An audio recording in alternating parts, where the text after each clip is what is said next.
Good evening, freedom fighters. It is 5:25 p.m. Alaska time. That puts it 9:25 p.m. East Coast United States time, and that will be 9:26 a.m. Philippines time, where my dad lives 12 hours from my mother in Florida. I got a lot to go over tonight.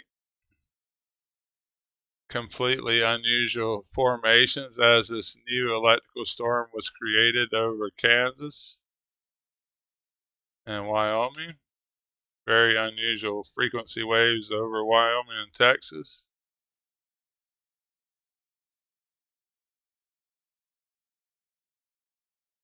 Lots of crazy frequency waves over Nebraska I want to go over.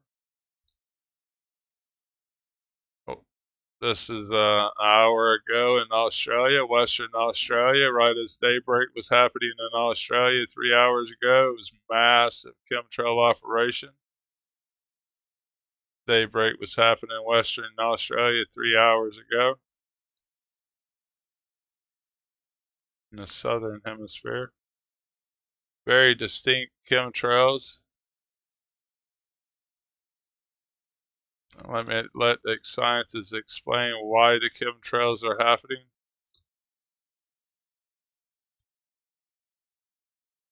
Stand by.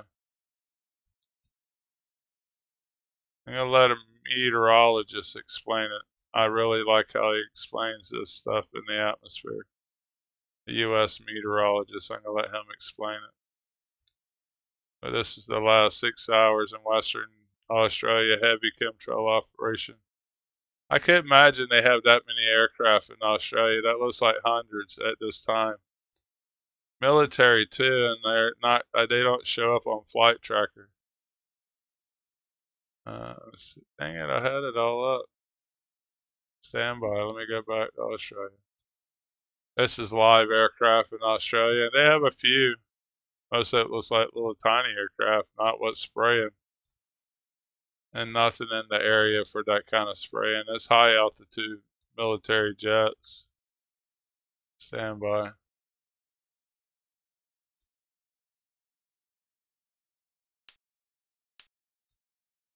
And this is the live storm that's happening. Let's preview some of that today.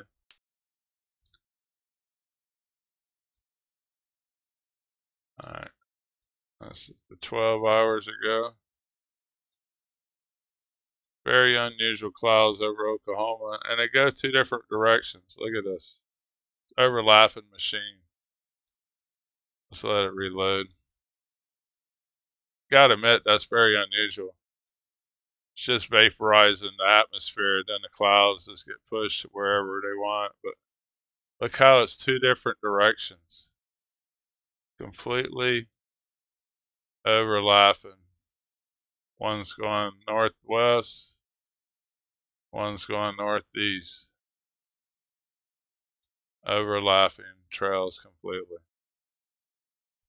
What is gravity trying to rip itself apart? Look how distinct that is. Let's see where they're going to.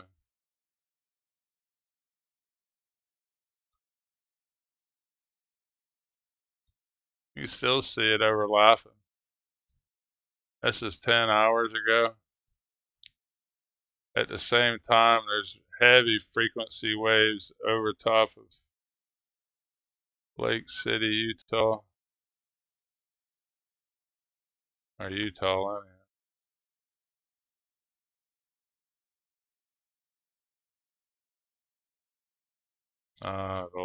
It was lighting storms off. That's what that stuff was doing. Look how heavy it is now, lighting the storms off in Kansas. This is 2 hours and some odd minutes ago. It's a really good picture. But let's let it load. You can see how it's lighting the storms, in my opinion. I mean, this is all speculation, right? I don't know what I'm supposed to know what I'm talking about. There's the overlapping. Let it play out for a second there. Wish I could control the speed of it and stuff. Alright, there's barely any storms yet. I see lines going every direction there. Right there's the lighting of the storm as well. See it vaporize, the whole place gets vaporized as this lights up.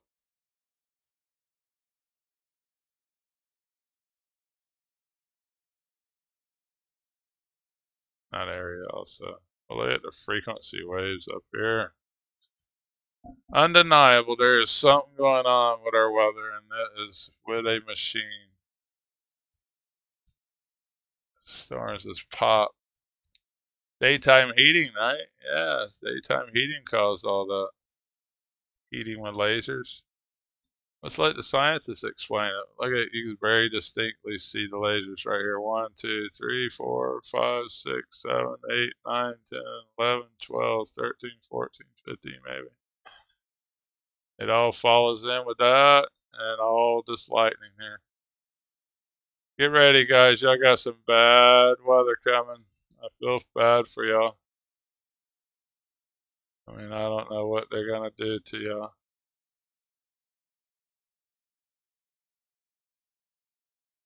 Oh, mercy. The devil's in control. Alright, let's let the scientists explain it. Who knows? I'm just a commercial fisherman that supposedly doesn't know anything about the weather, but it would cost me my life if I don't know what the weather's going to do. Again, you can really see that this is working that. All of this is working that together. Ripples over here, but very distinct how that all lights up. Same stuff over Oklahoma. It overlaps. Then I'm going to put the scientists on. It's steaming off the atmosphere. It's lighting everything up. Very distinct lines. That this goes right on. Lighting all that up. It's from satellites, guys. And they're orbiting our planet. That's what I've been trying to get through to you. I'm not trying to disprove anybody's belief in the Earth's flat or not flat. I want you to realize they got satellites out there that controls our weather. Very unusual lines here. But let me let the scientists talk to you for a minute. Stand by. Never forget, this bill in 2001 referred to chemtrails as an exotic weapon. Again, this is H.A.A.R. stands for House of Representatives, H.A.A.R. 2977, okay? And this is about a bill to stop and restrict weapons in space. Scroll down, you will soon see exotic weapon systems such as electronic, psychotronic, and information weapons. 2. Chemtrails. 3. High-altitude, ultra-low-frequency weapons, which is actually basically 5G-like weapons, EMF weapons, more like 3G, 2G. Boom, laser weapons. Well, instead of doing a rain dance, we physicists are firing trillion-watt lasers into the sky to actually precipitate rain clouds and actually bring down lightning bolts. This is potentially a game changer. But this is experimental. It's experimental. However, in the laboratory so far it works. When you have water vapor and you have dust particles or ice crystals, you can precipitate rain. It condenses around the seeds. These seeds can also be created by laser beams. By firing trillion-watt lasers, you rip apart the electrons, creating what are called ions, and these ions act like seeds, like dust particles, bringing down rain and even lightning. Go ahead. Well, this fascinates me in part because, too, I remember reading the stories that China had used this during the Olympics, that the USSR had used this after Chernobyl to create rain clouds. I mean, did those really work then? We have some of these capabilities now? Even in the 60s, the CIA used this to bring down monsoons during the Vietnam War, to wash out the Viet Cong. Boom, laser weapons, strategic, theater, tactical, or extraterrestrial weapons, and chemical, biological, and environment, and climate or tectonic weapons, which they have all of. This means they can make earthquakes. They can make hurricanes. This bill never passed. This was a House of Representatives trying to get the word out about this stuff. It's right here, plain to see. Look up these terms, look up these keywords, look up this bill, H.A.R.P 2977. This is real, people. Now, he was talking about how they can control hurricanes. Well, this is Hurricane Michael from 2016. Very distinct, these green flashes, and you see that all the time in radar images that we show controlling storms, not just hurricanes. But I want to show you how they completely destroy a cold front with this technology and control Michael to where it just bumps along the coastline, where it can do ultimate damage. This is backed up now. I'm going to pause it as it goes through. You can see the energy from the radar heavily in this one area, way heavier than the rest of them. This thing works as one machine. Here's a massive cold front that could have came down and pushed Michael offshore sooner, but they completely destroyed it with a flick of a switch. I have fished in Florida my whole life and waited on cold fronts to get here and watch them be destroyed up here, and had no clue how they were doing it, or even that they were doing it. But it could be 80 degrees in February in Florida, which is not supposed to do that every day of the week. But you can see how the technology turns on, where it slows it down and it just bumps along the coast instead of just coming across and going on and stalling, dissipating. See how it's right along the coast and how they turned it. It's doing what they want. It's doing what they want. Now that I can just shove it on out of there. Pretty incredible technology, though. I'm going to let it loop one more time for y'all and move on. A lot to show y'all today what's going on. But I want to show you they can control these storms with this technology.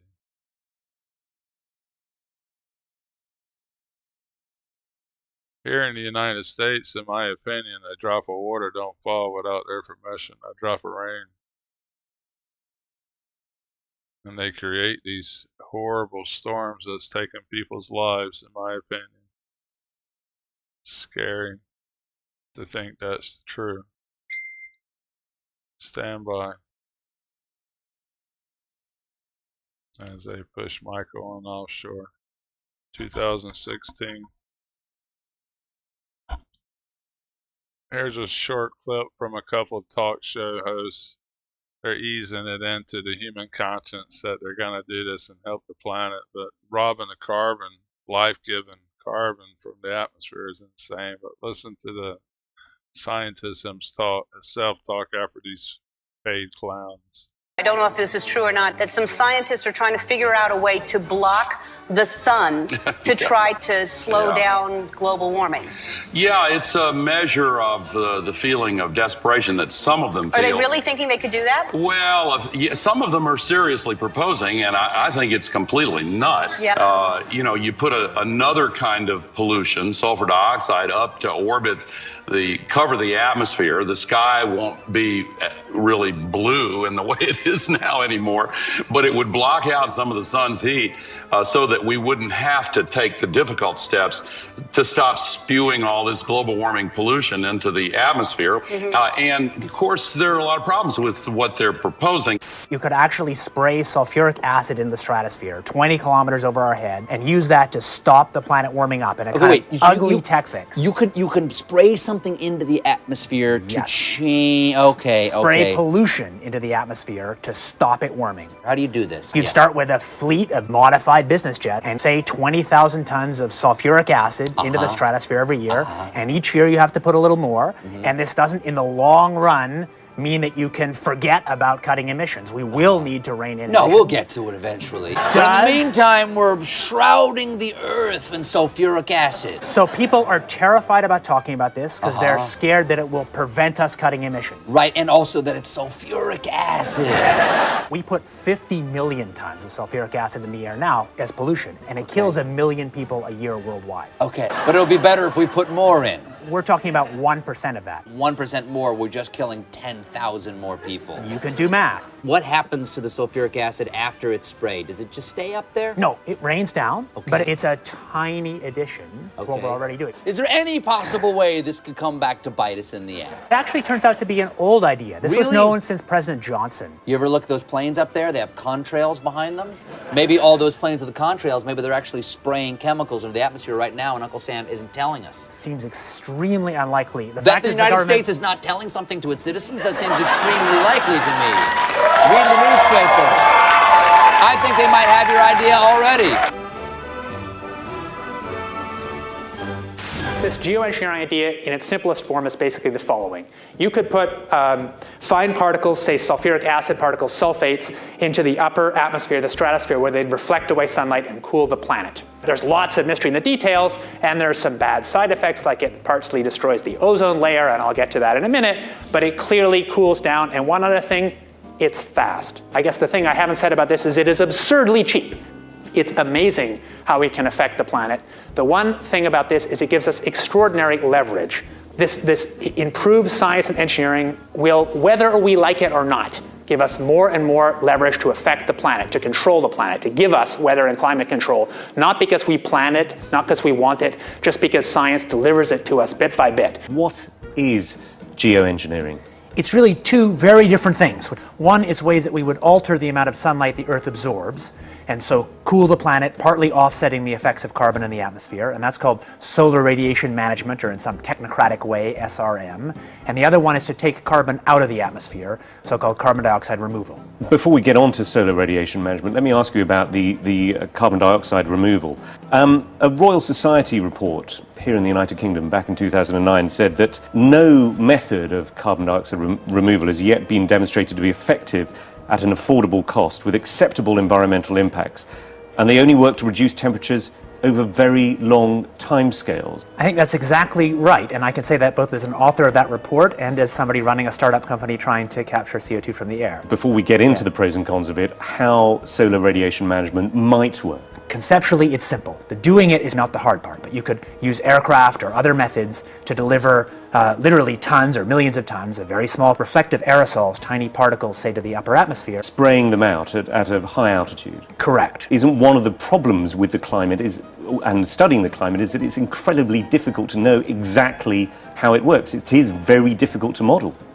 Sure, it's impossible to know exactly, but you can still learn a lot. So we actually ran a survey almost a year ago now that took data, high quality data, from 1,000 people in the UK, Canada, and the US to try and understand public support for research on these technologies and what kind of political leanings influence people's decision to be for or against.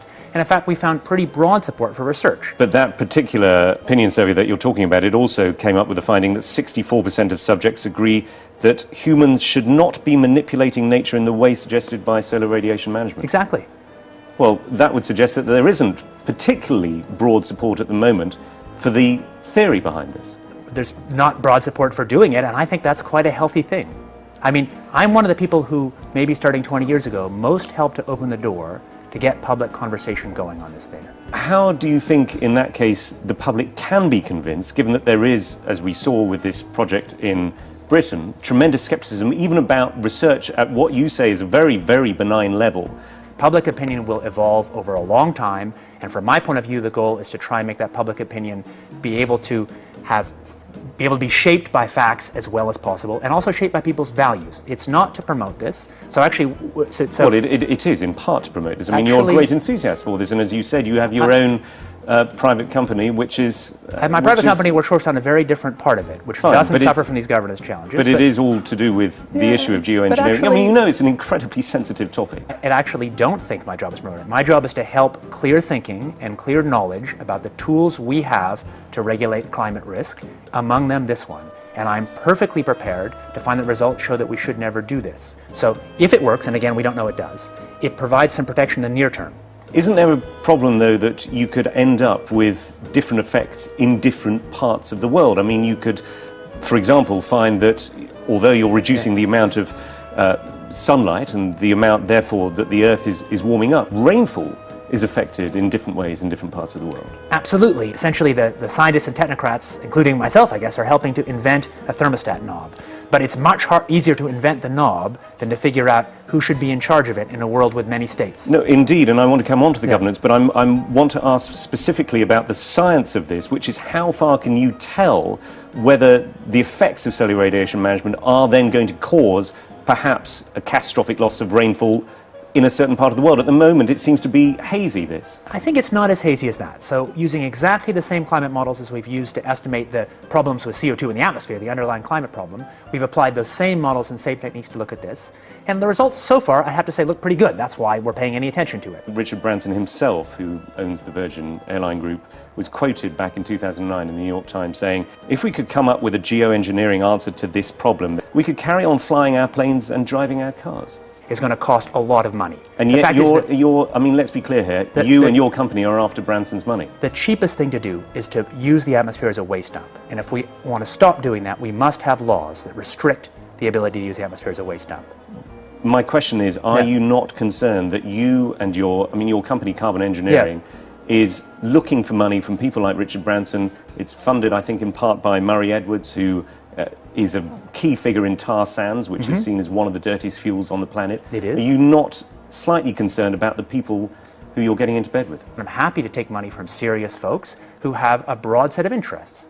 No problem. First of all, I should say, for work on SRM, on these very high leverage technologies that have security concerns, I believe there should be no private action, there should be no for-profit action. I believe it would make sense for SRM to actually restrict or eliminate the possibility of patenting. Isn't your company involved in several patents at the moment? I'm going to stop right there. There's plenty of information that'll be in the comment section on that guy. He's one of the most evil people on the planet, in my opinion. Let's move on. You've heard the scientists, how they spray the material, how they light it up with lasers. Let's go back to live. Okay, we're live. This here looks funny to me. It almost looks like it's laser lines that steamed out the atmosphere.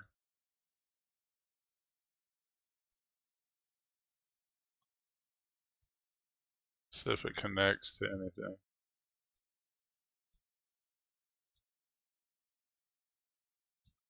Could be creating something. Let's put it in motion. This looks funny. You can see the lines.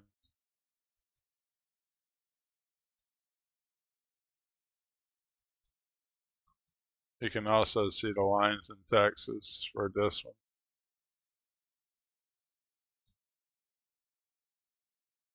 Let's see where it's lining up with any storm.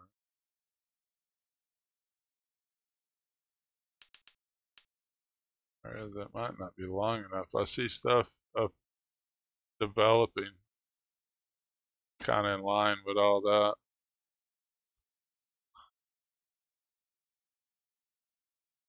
This here might be connected to the stuff up north too, I see here.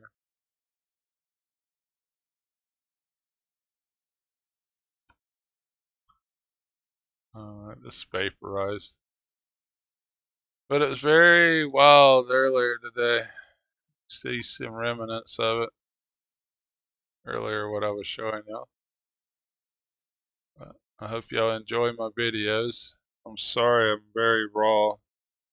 I don't always say what I want to say because it doesn't come out right. But I appreciate each and every one of you that are still paying attention and watching my video at 24 minutes.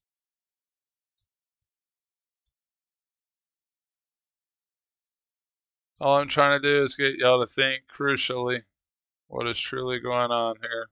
All I can do is show you what I see. We're never going to learn the truth. Overlapping waves from two different directions cannot be gravity. As a machine, too bad Satellite blacks out at that moment. Then the whole place just goes riffle crazy. I seen riffles in Alaska today after I did the video. I could tell the whole sky was riffled behind me to the north. But this is 4 hours ago. Let's put it on 6. See how the riffles are in this state.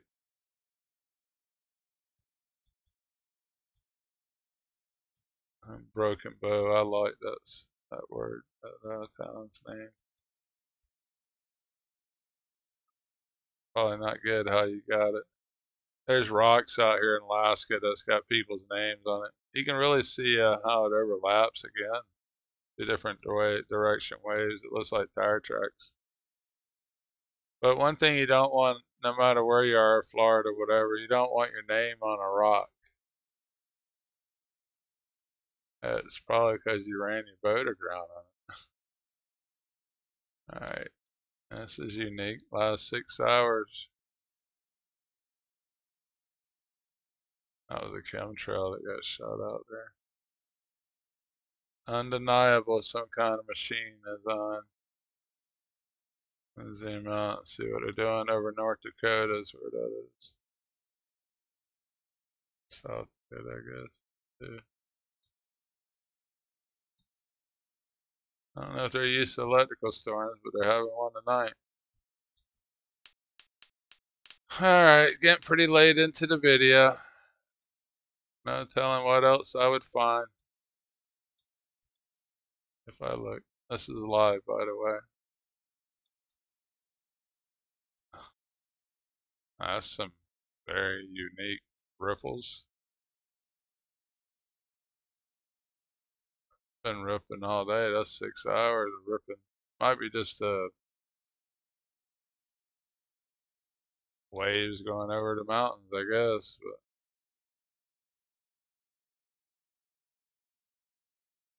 But it's wild looking. I'm gonna leave it right there with y'all. Thank you to all the warriors that has donated. It doesn't even take much. It makes my day all this worth my while that I do it, that y'all appreciate me. It definitely shows that y'all appreciate me. And I do get a euphoria, I guess, of knowing that y'all care. I don't even care if it's $10. It makes my day. But commercial fishermen standing by. Y'all have a good day, a good night, a good morning, and a good evening. However, I should put that in order because we're all on different timelines. My dad is just waking up as I'm about to go to bed here soon. Commercial fisherman out.